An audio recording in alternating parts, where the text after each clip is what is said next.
ഇപ്പൊ കുറച്ച് ദിവസമായിട്ട് എങ്ങോട്ട് തിരിഞ്ഞാലും ഫുള്ള് നെഗറ്റീവാണ്. നെഗറ്റീവ് അല്ല, സത്യം പറഞ്ഞാൽ എല്ലാവരും കുറച്ചൊരു ആവലാതിയിലാണ്. അതായത് ഇപ്പോൾ നമ്മൾ ഫ്രണ്ട്സായിട്ട് ടോക്ക് ചെയ്യുന്ന സമയത്തും ലാസ്റ്റ് എത്തല് നമ്മൾ ഈ യുദ്ധത്തിൻ്റെ കാര്യങ്ങൾ. ഇനിയിപ്പോൾ നമ്മളൊരു ക്ലയൻറ്റ് മീറ്റിങ്ങിന് പോയാലോ അവിടെ എത്തുന്നതും യുദ്ധത്തിൻ്റെ കാര്യങ്ങൾ. ഇനി എവിടെ ഇരുന്നാലും ഇൻസ്റ്റാഗ്രാമിൽ നമ്മൾ സ്ക്രോൾ ചെയ്യണമെങ്കിൽ കൂടുതലും കാണുന്നത് യുദ്ധത്തിൻ്റെ കാര്യങ്ങൾ. അപ്പോൾ നമ്മളെല്ലാവരും നോക്കുന്നത് ഒരു പ്ലാൻ ബി എന്താവും, ഇനി നെക്സ്റ്റ് എന്ത്, ഈ GCC കൺട്രീൻ്റെ അവസ്ഥ ഇനി നെക്സ്റ്റ് എന്ത് എന്നുള്ള ഒരു ആവലാതിയിലാണ് എല്ലാവരും ഉള്ളത്. ഇതേ പ്രശ്നമായിരുന്നു എനിക്കും ഉണ്ടായത്. ഞാൻ ഇതിങ്ങനെ ആലോചിച്ചുകൊണ്ടിരിക്കും. അപ്പോൾ എനിക്ക് ഞാൻ ചെയ്യേണ്ട കാര്യങ്ങൾ എനിക്ക് പ്രോപ്പർ ചെയ്യാൻ പറ്റുന്നുണ്ടായില്ല. അപ്പോൾ എനിക്കൊരു ക്ലാരിറ്റി ആവശ്യമുണ്ടായിരുന്നു. ആ ക്ലാരിറ്റി ഞാൻ ശരിക്കും ചിന്തിച്ചപ്പോൾ എനിക്ക് മനസ്സിലായത്, നമ്മൾ ശരിക്കും ആലോചിച്ചുകൊണ്ടിരിക്കുന്ന ഈ സംഭവമില്ലേ, ഇപ്പോൾ യുദ്ധത്തിൻ്റെ അപ്ഡേറ്റ്സും കാര്യങ്ങളൊക്കെ നമ്മൾ അറിയണം. പക്ഷെ നമ്മൾ കൂടുതലും ഡിസ്കസ് ചെയ്യുന്നത് എന്താ പറയുക, ഇറാൻ ഇങ്ങനെ പറഞ്ഞു, ഇനിയിപ്പോൾ അമേരിക്ക ഇങ്ങനെ ചെയ്യും, അല്ലെങ്കിൽ പിന്നെ ഇസ്രായേൽ ഇങ്ങനെ ചെയ്യും. അതായത് വരാൻ പോകുന്ന ഫ്യൂച്ചറിനെ പറ്റി നമ്മൾ പറയുന്നത്. നമ്മൾ ജനറൽ നോളജിൻ്റെ ഭാഗമായിട്ട് അല്ലെങ്കിൽ പിന്നെ നമ്മൾ കാര്യങ്ങൾ എന്തായാലും അറിയണം. പക്ഷെ നമ്മൾ ആവലാതിപ്പെടുന്നത് നടക്കാത്ത കാര്യങ്ങളെ പറ്റി ആലോചിച്ചിട്ടാണ്. അതെനിക്ക് തോന്നിയപ്പോൾ ഞാനൊന്ന് ക്ലാരിറ്റി ആയിട്ട് ചിന്തിച്ചപ്പോൾ എനിക്ക് മനസ്സിലായത്, ഞാൻ ശരിക്കും ചിന്തിക്കേണ്ട കുറേ കാര്യങ്ങൾ. ഇപ്പോൾ ഫോർ എക്സാമ്പിൾ, ഞാൻ ഒരു കമ്പനി റൺ ചെയ്യുന്നുണ്ട്, നിങ്ങൾക്ക് എല്ലാവർക്കും അറിയാവുന്ന ക്യുക്കീസ് എന്ന് പറയുന്ന കമ്പനി. ഈ ക്യുക്കീസിൻ്റെ പല കാര്യങ്ങളും ഞാനിപ്പോൾ ചെയ്യാണ്ടെന്നാൽ എന്നെയും ചിന്തിച്ച് വെക്കുന്ന എൻ്റെ കുറേ സ്റ്റാഫ്സ് ഉണ്ട്. അപ്പോൾ അവരുടെ കാര്യങ്ങളും പ്രശ്നത്തിലാവും അല്ലേ.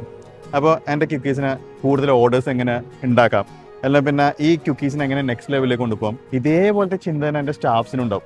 ഇവരെ ഞാനെങ്ങനെ മോട്ടിവേറ്റ് ചെയ്തിട്ട് നിർത്താം, ഇങ്ങനെ കുറേ കാര്യങ്ങൾ ചിന്തിച്ച് തുടങ്ങിയപ്പോൾ എനിക്ക് മനസ്സിലായി, ഓക്കെ മറ്റേ കാര്യങ്ങൾ അവിടെ നടക്കുന്നുണ്ട്, അത് അന്നേരം വരുന്നിടത്ത് വെച്ച് കാണാം. അതായത് വരുന്ന സമയത്ത് നമുക്ക് അതിന് അനുസരിച്ചിട്ട് ആക്ട് ചെയ്യാം. ഇപ്പുറത്ത് ഞാൻ ചെയ്ത് തീർക്കേണ്ട കുറേ കാര്യങ്ങൾ, എൻ്റെ ഫാമിലി, എൻ്റെ വൈഫ്, എൻ്റെ കുട്ടി, ഇവരൊക്കെ എന്നെ ഡിപ്പെൻഡ് ചെയ്ത് നിൽക്കുന്ന ആൾക്കാരാണ്, എൻ്റെ സ്റ്റാഫും കാര്യങ്ങളൊക്കെ.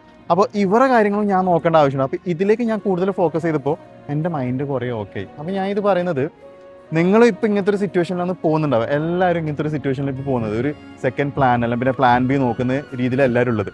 നിങ്ങൾ ഒന്ന് ഇരുന്ന് ആലോചിച്ച് നോക്ക്. ഈ ശരിക്ക് പറയുന്നത് ഇപ്പോൾ നടക്കുന്ന അവസ്ഥയില്ലേ, അതും നമ്മളെ കയ്യിലില്ലാത്ത കുറേ കാര്യങ്ങൾ. ഇപ്പോൾ എപ്സ്റ്റീൻ ഫയൽസ്, അതിൻ്റെ ഇടയ്ക്ക് വിജയിൻ്റെ ഡിവോഴ്സും പറഞ്ഞൊരു ദിവസം അങ്ങനെ ഒരാവശ്യമില്ലാത്ത കാര്യങ്ങൾ ആലോചിച്ചിട്ട് നമ്മുടെ തന്നെ കപ്പാസിറ്റി അല്ലെങ്കിൽ പിന്നെ നമ്മൾ തന്നെ കേപ്പബിലിറ്റി നമ്മൾ ഇല്ലാണ്ടാക്കുക. നമ്മൾ നെഗറ്റീവായിട്ട് വെറുതെ കാര്യങ്ങൾ ചെയ്യേണ്ട കാര്യങ്ങളൊന്നും ചെയ്യാണ്ട് നമ്മളിങ്ങനെ ഇരിക്കുകയാണ്. നിങ്ങൾ ഒന്നുമില്ല, ഇത്ര മാത്രം ആലോചിച്ചാൽ മതി. ഈ UAE ഗവൺമെൻറ് വേറെ ഏത് രാജ്യം നിങ്ങൾ നോക്കിയാലും യുദ്ധം നടക്കുന്ന സമയത്ത് ഇത്രയും ഫ്രീ ആയിട്ട് ആൾക്കാർക്ക് നടക്കാൻ കഴിയില്ല. അപ്പോൾ നമ്മൾ UAE ഗവൺമെൻറ് ഇത്രയും കാശും ഇത്രയും എഫേർട്ടും ചിലവാക്കിയിട്ടാണ് നമ്മളിങ്ങനെ സേഫ് ആക്കി നിർത്തുന്നത്. അപ്പോൾ അവർ അത്രയും എഫേർട്ട് ഇടുന്ന സമയത്ത് നമ്മളൊന്നും നടക്കുന്നില്ല എന്ന് പറഞ്ഞിട്ട് വീട്ടിൽ കുത്തിരിക്കുന്നത് ശരിയാണോ? നമ്മൾ ഇറങ്ങി ശരിക്കും പ്രവർത്തിക്കാൻ തന്നെ വേണം. അപ്പോൾ മാർക്കറ്റ് ഡൗൺ ആവുമെന്ന് പറഞ്ഞിട്ട് നമ്മളും ആ ഒരു ഇതിൽ പെടാൻ പാടില്ല. നമ്മളെ കൊണ്ടാകുന്നത് നമ്മളെന്തായാലും ചെയ്തേ പറ്റൂ. അപ്പോൾ നിങ്ങളൊന്ന് ശരിക്കും ആലോചിച്ചിട്ട് ശരിക്കും പ്രവർത്തിച്ച് നോക്കിയേ, കാര്യങ്ങളൊക്കെ സെറ്റാവും.